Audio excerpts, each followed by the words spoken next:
नमस्कार दोस्तों, नव्या आईएएस में आप सभी का स्वागत है। आज के द हिंदू न्यूज़पेपर में जो भी इम्पोर्टेंट न्यूज़ आई है हम उन सबको डिस्कस करेंगे। ठीक है, सबसे पहला है ब्रिक्स समिट, है ना। ब्रिक्स सम्मेलन में कौन कौन से देश शामिल हैं, क्या क्या उनके उद्देश्य हैं, क्या आगे की रणनीति है, वो सब देखेंगे हम। सेकेंड है मेलेनोमा कैंसर, कि ये होता कैसे है ना, क्या क्या इसके कॉजेज़ हैं, प्रिकॉशंस है, जो भी ये देखेंगे। इंडिया वेस्ट एशिया रिसेट एक एडिटोरियल था। Carbon credit plan, prison outbreak, ये सब हम इसमें डिस्कस करेंगे। ठीक है, चलिए शुरू करते हैं। सबसे पहला ये मेलेनोमा कैंसर के ऊपर है कि फैलता कैसे वगैरह देख लेते हैं हम इसको एक बार, है ना। मेलेनोमा होता क्या है? एक खतरनाक स्किन कैंसर है ना, एक तरीके का स्किन कैंसर है। यह त्वचा की उन कोशिकाओं से शुरू होता है जो रंग बनाती हैं। मेलानिन का काम क्या होता है? रंग बनाने का। हमारा स्किन टोन जो डिसाइड होता है वो मेलानिन से होता है, तो ये उससे रिलेटेड कैंसर है, स्किन कैंसर, त्वचा का कैंसर होता है ये। नेशनल इंस्टीट्यूट ऑफ हेल्थ के अध्ययन में पाया गया कि न्यूक्लियर झिल्ली में कोलेस्ट्रॉल की अधिकता कैंसर के फैलाव को बढ़ाती है। अब इसका जो कारण है वो अभी पाया गया है कि कोलेस्ट्रॉल जब बढ़ता है तो उसके कारण ये जल्दी स्प्रेड होता है। कैसे होता है?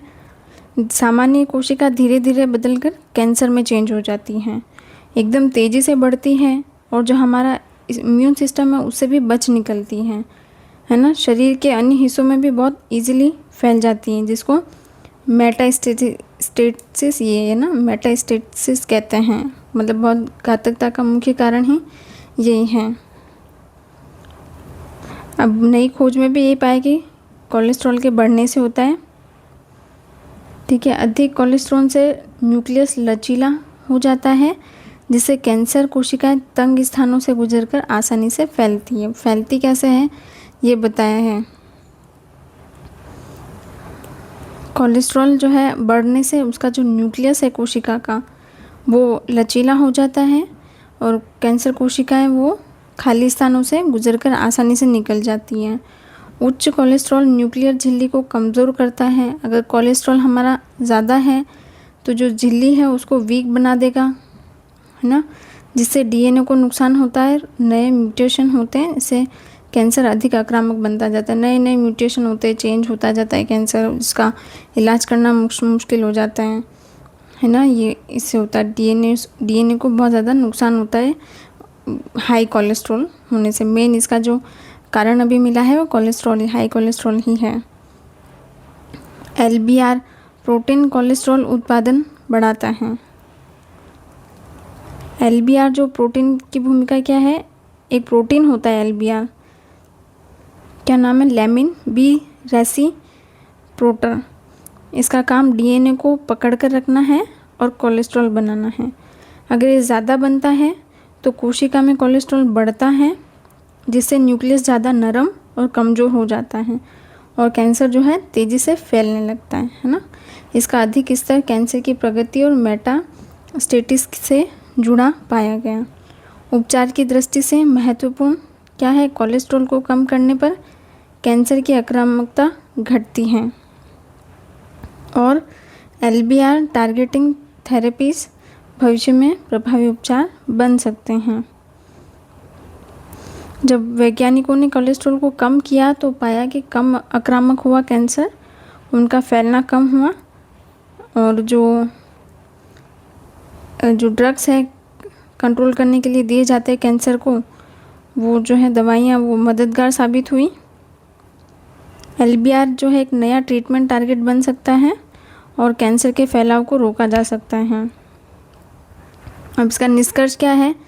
हाई कोलेस्ट्रॉल, न्यूक्लियस नरम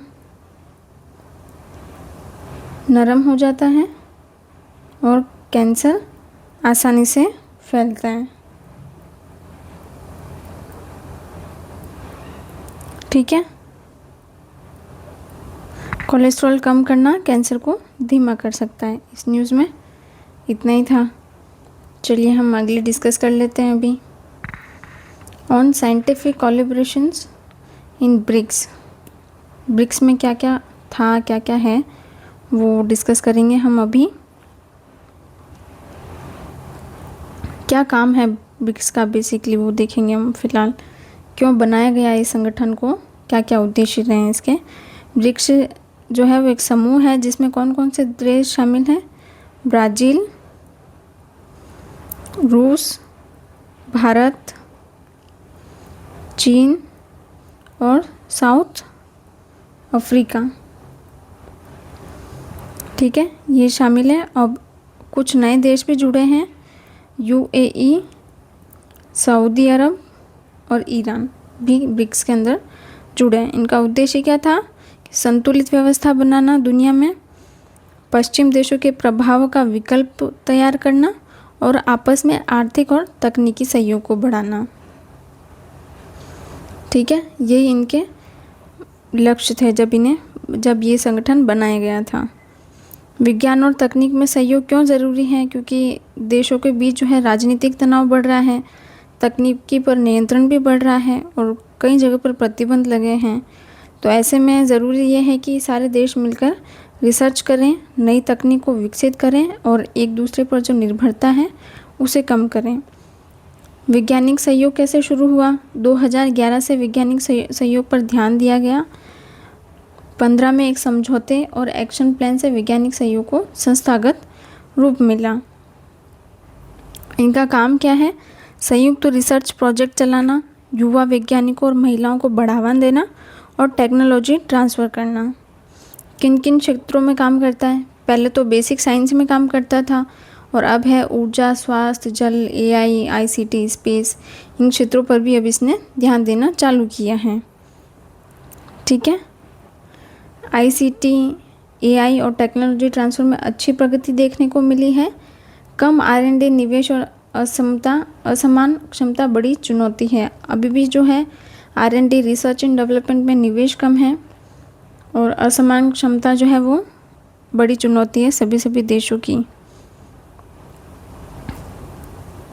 ठीक है, ये था। और क्या इसमें ब्रिक्स प्लस से ज़्यादा दायरा बढ़ा, ज़्यादा लोगों को, देशों को जोड़ने के लिए, लेकिन भागीदारी अभी भी असंतुलित है। कुछ का ज़्यादा सहयोग है, कुछ देशों का कुछ का कम है। आगे के लिए स्थायी संस्था और मेगा प्रोजेक्ट ज़रूरी हैं, है ना। यही कहा गया इसमें कि ब्रिक्स ने वैज्ञानिक और तकनीकी में तो अच्छा सहयोग किया है, लेकिन अभी भी बहुत सुधार की ज़रूरत हमें लगती है इसमें। भारत 2026 अध्यक्ष के पास मौका है, इसे सहयोग और मजबूत बनाए, उसे ज़्यादा प्रभावी और उपयोग बनाने के लिए भारत के पास मौका है अभी 2026 में। ब्रिक्स देश मिलकर विज्ञान और तकनीकी में आगे बढ़ रहे हैं, लेकिन बेहतर परिणाम के लिए उन्हें मजबूत व्यवस्था और ज़्यादा फंडिंग और दीर्घकालिक योजनाओं की ज़रूरत है। ठीक है, इस न्यूज़ में इतना ही था। हम आगे देख लेते हैं। वेस्ट एशिया रीसेट, मोर साइंड अगेंस्ट देन साइनिंग, ये एक एडिटोरियल आया था, इसको भी देख लेते हैं हम। रियलिस्टिक फॉरेन पॉलिसी शिफ्ट, अब ये है किस बारे में, हम ये देख लेते हैं पहले। जो पूरा एडिटोरियल है, भारत ने हाल के समय में पश्चिम एशिया के देश, जो खाड़ी देश है ना, इजराइल, ईरान आदि के साथ अपने रिश्तों को नए तरीके से मजबूत और व्यावहारिक बनाया है ना। पर इसके अंदर कुछ विवाद भी है जो हमें नज़र आते हैं अभी। भारत की नीति में 2 बड़े बदलाव क्या है, पिछले 10 सालों में रिश्ते मजबूत हुए हैं। प्रधानमंत्री ने जो है खाड़ी देशों में से कई बार मुलाकात की और अपने रिश्तों को मजबूत किया। यूएई और ओमान के साथ व्यापारिक समझौते भी हुए हमारे, है ना। खाड़ी देशों के साथ भारत का काफ़ी अच्छा जो है व्यापार संबंध हुआ है। काफ़ी ज़्यादा लोग हमारे हैं जो वहाँ जाके काम करते हैं, जॉब करते हैं। भारत की छवि एक विश्वसनीय और मजबूत देश के रूप में बनी हुई है ना। खाड़ी देशों की प्राथमिकता जो है वो अभी बदल रही है, उनकी सुरक्षा और स्थिरता बनाए रखें। खाड़ी देश अब ऐसी ताकत चाहते हैं जो उनकी सुरक्षा और स्थिरता को बनाए रखें। Realistic foreign and policy shift, Bharat ने आइडियलिज्म से हटकर नेशनल इंटरेस्ट आधारित कूटनीति अपनाई है। Enhance strategic engagement, GCC Israel और ईरान के साथ व्यापार, रक्षा और ऊर्जा सहयोग को मजबूत किया है। डिहाइफेनेशन पॉलिसी, भारत ने इजराइल और अरब देशों के साथ अलग अलग संबंध विकसित किए हैं। फिर अडॉप्शन ऑफ हार्ड डिप्लोमेसी, अब भारत स्पष्ट, आत्मविश्वासी और एज अ टीम रुख दिखा रहा है। भारत का नया रिसेट क्या है? अब स्पष्ट और मजबूत कूटनीति भारत अभी अपना रहा है ना, हार्ड डिप्लोमेसी जिसे कहते हैं। पहले की तरह सभी को खुश करने की कोशिश नहीं कर रहे हैं। पहले वो अपना राष्ट्रीय हित देखेगा, उसके बाद डिसाइड करेगा कि उसका अंतिम निर्णय क्या होगा। उदाहरण क्या है? अभी हम देख रहे हैं इजराइल के साथ खुला समर्थन, खाड़ी देशों से सीधे संपर्क, ईरान से भी बातचीत अभी जारी है। और आलोचकों का कहना है कि इजराइल की यात्रा के जो समय था वो गलत था। भारत फिलिस्तीनी और ईरान से दूर हो रहा है। भारत पश्चिमी देशों के दबाव में है और ये जो नीति है वो जोखिम भरी हो सकती है ना। ये सब आलोचकों का कहना है। क्रिटिसिज्म एंड रिस्क, लेखक का जवाब, इमर्जिंग जियोपॉलिटिकल अपॉर्चुनिटी, जीसीसी देशों का अमेरिका पर निर्भरता कम होना भारत के लिए एक नई भूमिका है ना। Need for strategic balance, Bharat को ईरान, इजराइल, अरब वर्ल्ड के बीच संतुलन और मल्टी अलाइनमेंट बनाए रखना ज़रूरी है ना। यात्रा से लेखक का जवाब यह है कि यात्रा पहले से तय थी, इसलिए समय पर आरोप सही नहीं है। अनैतिक कहना गलत है क्योंकि चीन, रूस, पाकिस्तान भी अपने हित देख रहे हैं, तो भारत को भी पहले अपना हित देखना चाहिए। फिर भी हमें सावधानी ये रखनी चाहिए कि भारत को पूरी तरह किसी एक के सामने झुकना नहीं है। फ़िलिस्तीनी मुद्दा अभी भी महत्वपूर्ण है। ईरान भी जो है भारत के लिए बहुत ज़रूरी है, तेल, व्यापार और रणनीतिक मामले से, यानी भारत को अभी भी संतुलित रहने की ज़रूरत है। भारत के लिए अभी अवसर क्या क्या हैं? खाड़ी देश नए सुरक्षा साझेदार ढूंढ रहे हैं और अमेरिका पर जो है भरोसा कम कर रहे हैं, है ना। तो भारत अभी एक सुरक्षित और विश्वसनीय विकल्प बन सकता है। दूसरा, भारत बन सकता है नया आर्थिक हब। युद्ध के कारण खाड़ी देशों में ना अस्थिरता आ गई है, तो कंपनियां जीसीसी प्लस रणनीति अपना रही। क्या है इस रणनीति में? भारत इस मौके का फ़ायदा उठाकर निवेश, उद्योग और प्रतिभा को अपनी ओर ला सकता है। किसको? निवेश, उद्योग और प्रतिभा को अपनी ओर आकर्षित कर सकता है। भारत की जो विदेश नीति है अब व्यवहारिक है काफ़ी और लचीली भी है, लेकिन सफलता के लिए हमें संतुलन और समझदारी और स्पष्ट निर्णय लेने की आवश्यकता है। ठीक है, इस आर्टिकल में भी आज इतना ही था। ये न्यूज़ है कार्बन क्रेडिट के बारे में। ये हम पहले भी पढ़ चुके हैं, अभी और डिस्कस कर लेते हैं इसको।